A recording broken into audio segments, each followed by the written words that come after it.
Welcome to my 5 minutes of Gyan. War on Iran is going to burn your dreams of good life very soon. The government has declared that it's going to reduce its excise duty on petrol and diesel by 10 rupees each. This is a huge hit that the central government has taken if you view this from the perspective that the cost of crude has actually risen by over 50% and is crossing $120 to a barrel each. Government's priorities has been to maintain the retail price of petrol and diesel as it is today. The volume of government's hit due to reduction of excise duty is not known yet. But understand this. Oil companies are taking a huge hit. Rupees 24 for every litre of petrol that you buy and rupees 30 per litre of diesel that a common man buys. Likewise, the retail price of LPG cylinder has been marginally increased. The PNG prices are still stable. What the government has actually up till done till now is just increase aviation fuel cost, which obviously you're paying because of the extra surcharge. A 25% increase in commercial LPG cylinders, whereby the restaurants are charging you extra, and rupees 2 per litre increase in high-octane petrol. None of this has actually pinched your pocket yet.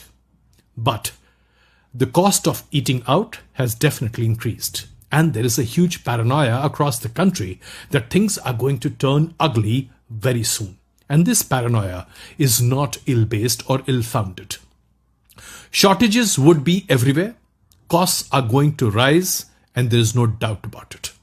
None of these concerns are unfounded. They are as real as it hits you. Let's compare this situation with 2011-2013, when the price of crude was over $100 to a barrel.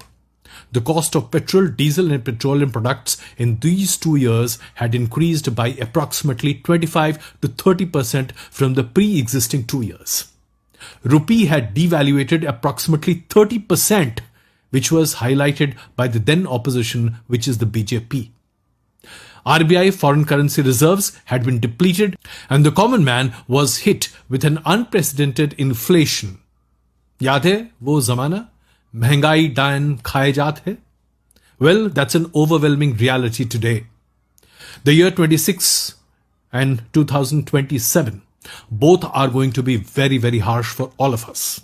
Maybe more than 2011-13 or even more than what Corona had done to us in 2020-22. Why? The first point, please note it. Oil production, shipment, supplies and quantum of oil reaching us will be severely dented for the next 2 to 3 years.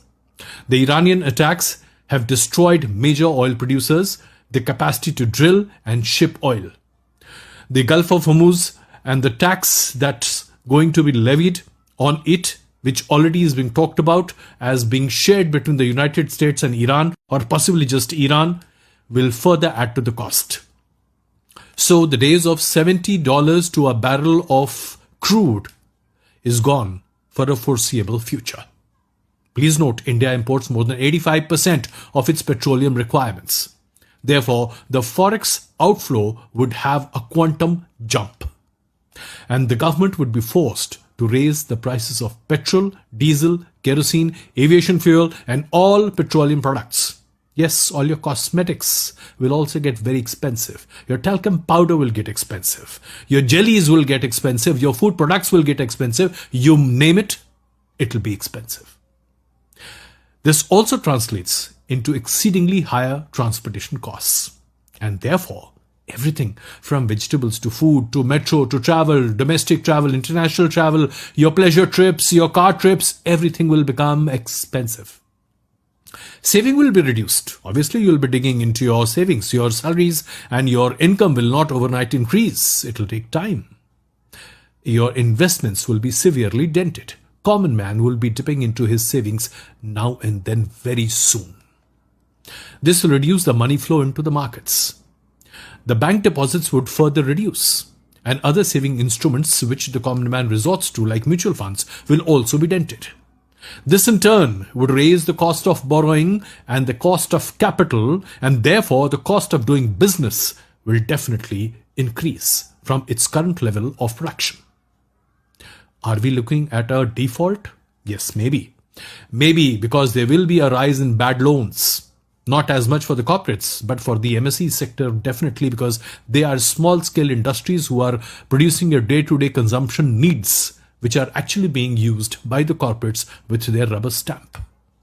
So you will have possibilities of NPAs increasing within the banking system. So in effect, you're actually looking at a complete collapse of the system for the next foreseeable future unless the government takes adequate steps. Point number 2. Since the cost is going to rise because of inflation and because the money in the hands of common man will also be reduced, so therefore, you will have a reduced demand in the market. Demand for goods and services will further reduce. This will slow down the economy because the production has already been dented because of reduced money supply and because of inflation. So this demand and supply shortage would have a massive inflationary cost, and therefore manufacture would reduce. Reduced manufacturing would lead to shutdown of small-scale industries, which would lead to massive unemployment. Please remember, India has the highest unemployment rate in the world. More than 31% of India's youth less than 25 years old between the age bracket of 18 to 25 is unemployed. And this would further reduce the spending. Ultimately, you're looking at a kind of a gridlock of the economy which will jam itself. The whole wheels of progress would be jammed. Now let's look at the chunk 3. Now let's look at the international front. The value of rupee against the dollar will further collapse. Why would that be? Because we are so heavily dependent on import of petroleum products and various other products. Therefore, the demand for dollar would rise and the cost of rupee will depreciate. To stabilize the rupee, RBI will have to use its foreign exchange reserves so that the rupee is not heavily discounted when compared with a dollar. In such a situation, the viability of a rupee in the international market and its standing would be dented. All these factors taken together would hit the GDP. Imagine already 3 international rating agencies have downgraded India's GDP from currently expected 7% to 5.8 or 5.9%. That's a drop of more than 1 percentage point already. In such a scenario, will foreign investors find India as a lucrative market?